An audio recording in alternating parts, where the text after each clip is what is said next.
postponed. Are there any further amendments? Which one?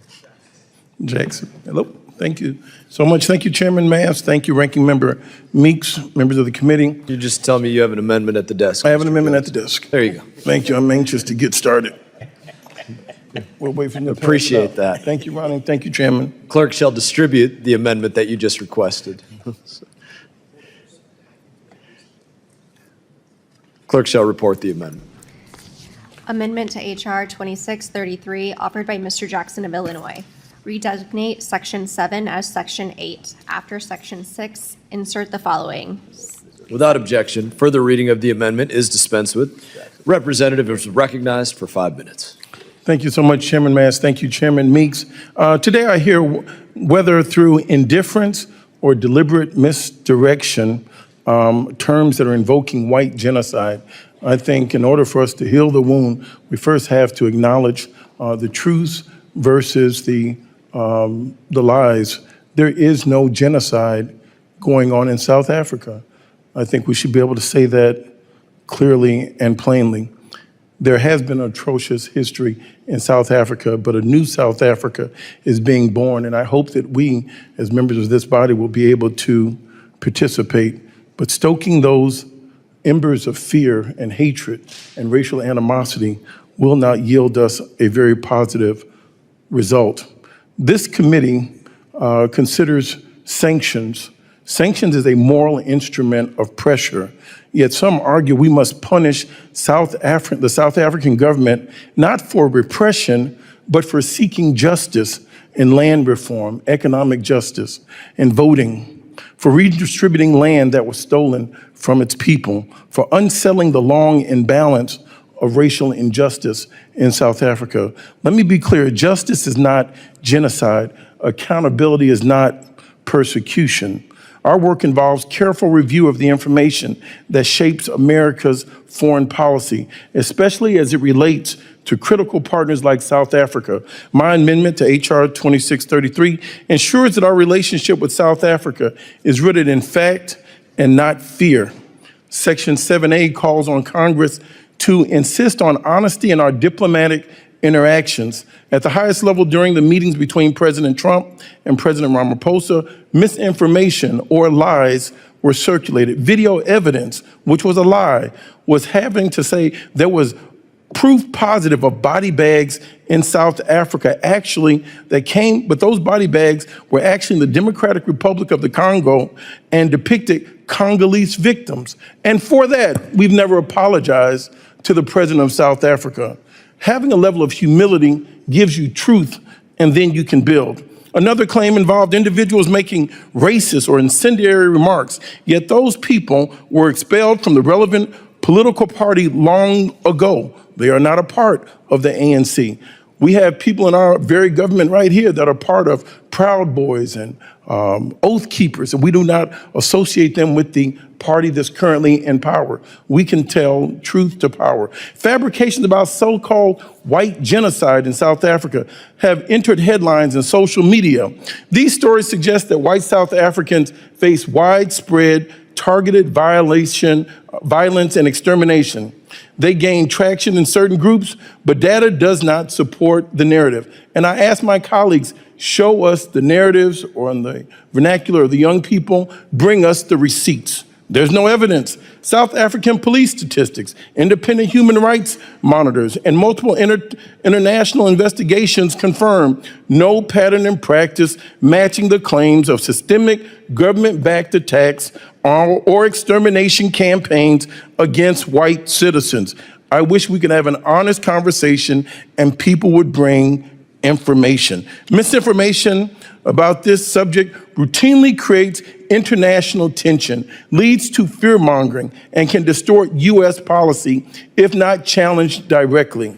Section 7B of this amendment instructs the president to review the accuracy and completeness of background information offered for that meeting within 120 days. The president must provide a report to both the House Foreign Affairs Committee and the Senate Foreign Relations Committee. I would say that I have a problem in taking the president at his word and on prima facie on what he designates to be his truth. This effort establishes accountability. Congress receives documentation and details for decisions made in America's name abroad. My amendment encourages truth over rumor, accurate reporting, and careful review to form the foundations of ethical foreign policy.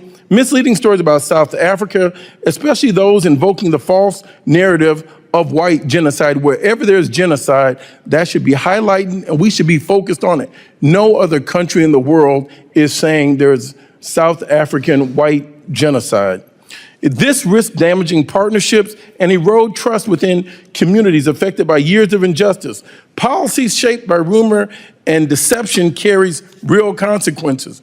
By favoring fact and oversight, this committee protects the integrity of our relationships and contributes to a future grounded in mutual respect. I urge all my colleagues to prioritize fact over fictions, to have truth over lies in our relationship with South Africa, and to support my amendment. Mr. Chairman, I yield back. Gentleman yields back. Representative Jackson is recognized.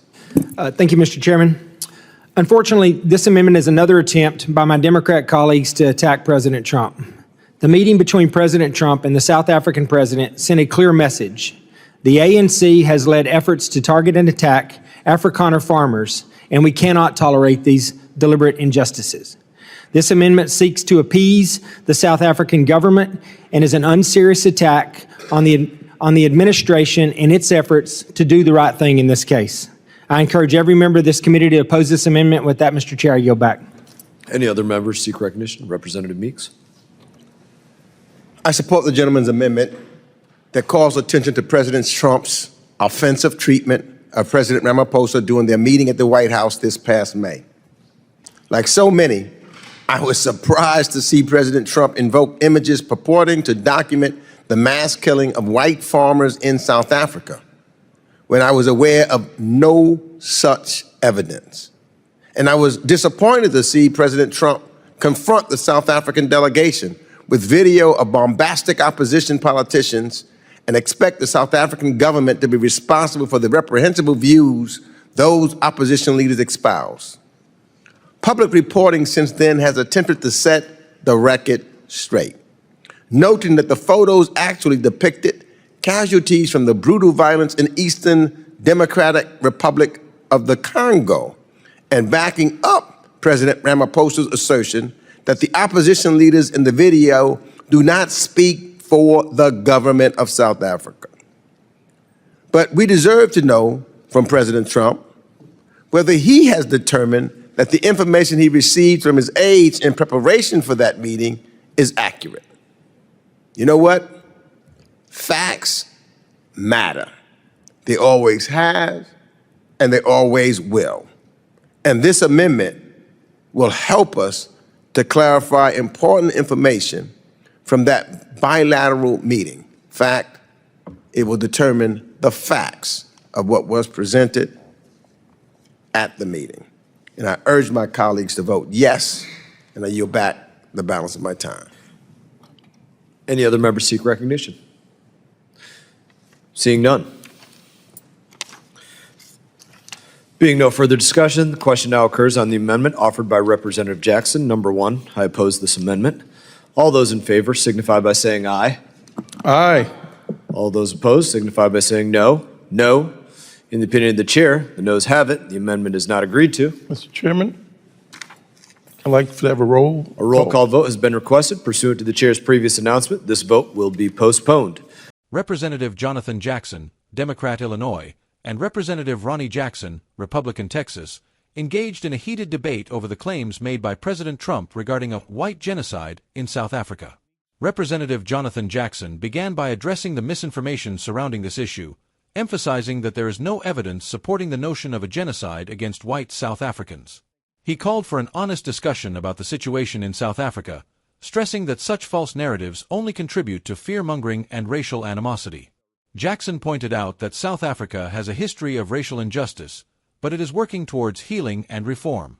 He argued that the country's land reform efforts, which aim to redistribute land taken from its people during apartheid, should not be mischaracterized as genocidal acts. Instead, He urged his colleagues to recognize these actions as efforts toward economic justice and accountability, not persecution. The Democratic representative also condemned the dissemination of misleading video footage, which was falsely attributed to South Africa. He clarified that the images in question actually depicted casualties from the Democratic Republic of the Congo, not South Africa. Jackson called on his fellow lawmakers to be more responsible in their diplomatic dealings, ensuring that U.S. policy towards South Africa is grounded in facts, not fear. Representative Jackson proposed an amendment to H.R. 2633, which aimed to hold the U.S. government accountable for presenting accurate information in its dealings with South Africa.